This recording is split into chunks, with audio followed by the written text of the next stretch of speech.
हिमालय की कड़कड़ाती ठंड में समाधि में बैठे भगवान शिव की नज़र जब मां पार्वती के भक्ति भाव पर पड़ी तो भगवान शिव मां पार्वती से अत्यधिक प्रभावित हो गए और इसके बाद मां पार्वती और भगवान शिव एक दूसरे के जीवन का अभिन्न अंग बन चुके थे। अब वे दोनों एक साथ प्रेम पूर्वक रहने लगे।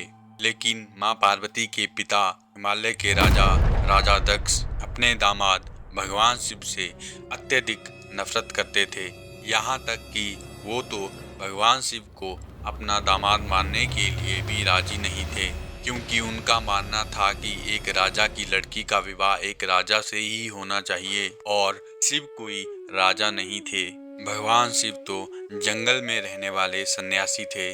भगवान शिव से उनका नफरत करने का दूसरा कारण भगवान शिव की वेशभूषा था। भगवान शिव बागंबर लपेटे हुए, शरीर पर भस्म लगाए हुए रहते। भगवान शिव तो अपना भोजन मनुष्य की खोपड़ी में करते और उनके दोस्त भी हर प्रकार के राक्षस और पिशाच थे। ध्यान और नशे की अवस्था में रहने वाले भगवान शिव के सच्चे स्वरूप को राजा दक्ष पहचान नहीं पाए और उनसे नफरत करते रहे। इसी तरह समय बीतता रहा और कुछ समय बाद राजा दक्ष ने एक महान अनुष्ठान रखा और जिसके लिए उन्होंने हर राजा, हर देवता और हर यक्ष को आमंत्रित किया, परंतु उन्होंने अपने दामाद भगवान शिव को निमंत्रण नहीं भेजा। अब यज्ञ का दिन भी आ गया। उस समय मां पार्वती भगवान शिव को जंगल में बैठकर प्रेम से फल खिला रही थी। वैसे भी उनके पास कोई घर नहीं था, इसलिए वे केवल फल या फिर जो भी उन्हें साथ में मिल जाता उसे प्रेम पूर्वक खा लेते थे। इसी बीच उस जंगल से बहुत सारे सुंदर सुंदर रथ गुजरने लगे। उन सुंदर रथों को देखकर मां पार्वती अचंभे में पड़ गई। उन सुंदर रथों में बहुत सारे राजा, देवी देवता पूरी तरह से सज धज कर कहीं जा रहे थे। तभी जिज्ञासा बस मां पार्वती भगवान शिव से पूछती हैं, हे प्रभु, यह सब लोग कहाँ जा रहे हैं? भगवान शिव मुस्कुराए और कहने लगे, इससे कोई फर्क नहीं पड़ता देवी, वे जहाँ जा रहे हैं वहाँ हमें जाने की जरूरत नहीं है। लेकिन जिज्ञासा से भरी हुई माँ पार्वती फिर से कहने लगती हैं, हर कोई कहाँ जा रहा है? देखिए उन्होंने कैसे कपड़े पहने हैं, आखिर वो क्या रहा है? इस पर भगवान शिव फिर से कहते हैं, परेशान मत होइए देवी, हम यहाँ ठीक हैं। लेकिन माँ पार्वती की जिज्ञासा तो बढ़ती ही जा रही थी और अंत में जो होना था वही हुआ। माँ पार्वती आगे की ओर बढ़ी और एक रथ को रोककर उनसे पूछने लगी, तुम सब कहाँ जा रहे हो?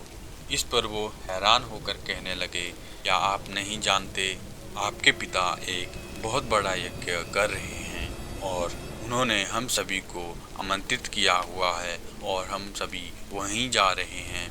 यह सुनते ही माँ पार्वती बहुत निराश हो गई और उदास मन से सोचने लगी, मेरे पिताजी ने ऐसा क्यों किया? उन्होंने मुझे और मेरे पति को आमंत्रित क्यों नहीं किया?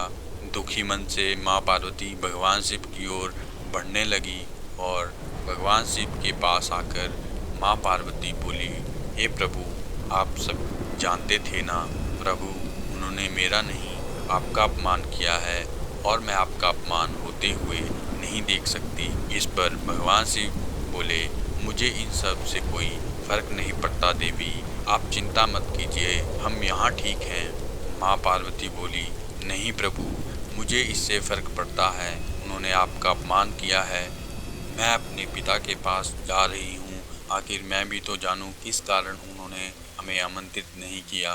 भगवान शिव फिर कहते हैं, देखिए देवी, मुझे इन सब से कोई फर्क नहीं पड़ता, आप चिंता मत कीजिए। माँ पार्वती थोड़ा विचार करने के बाद कहती हैं, नहीं प्रभु, मुझे जाना होगा, लगता है शायद कोई गड़बड़ हुई होगी, शायद हमारा निमंत्रण कहीं खो गया होगा, क्योंकि ये नहीं हो सकता, वे आपको और मुझे कैसे आमंत्रित नहीं करेंगे? मैं उनकी बेटी हूँ और आप उनके दामाद हैं, कुछ गलती अवश्य हुई होगी। मुझे यकीन है कि वो ऐसा नहीं कर सकते, आखिर वो मेरे पिता हैं। भगवान शिव ने कहा, देवी मत जाओ, यह आवश्यक नहीं है। लेकिन माँ नहीं मानी और अपना संदेह दूर करने के लिए चली गई। आखिर क्यों माँ पार्वती को अपने पिता के घर पर अपमानित किया गया और आखिर क्यों अंत में माँ पार्वती को यज्ञ के अग्निकुंड में अपनी आहुति देनी पड़ी, जानने के लिए सब्सक्राइब कीजिए तृतीया को। हम आपसे मिलेंगे अब नेक्स्ट वीडियो में। अगर आपको वीडियो पसंद आए तो कमेंट्स में हर हर महादेव जरूर लिख के जाना।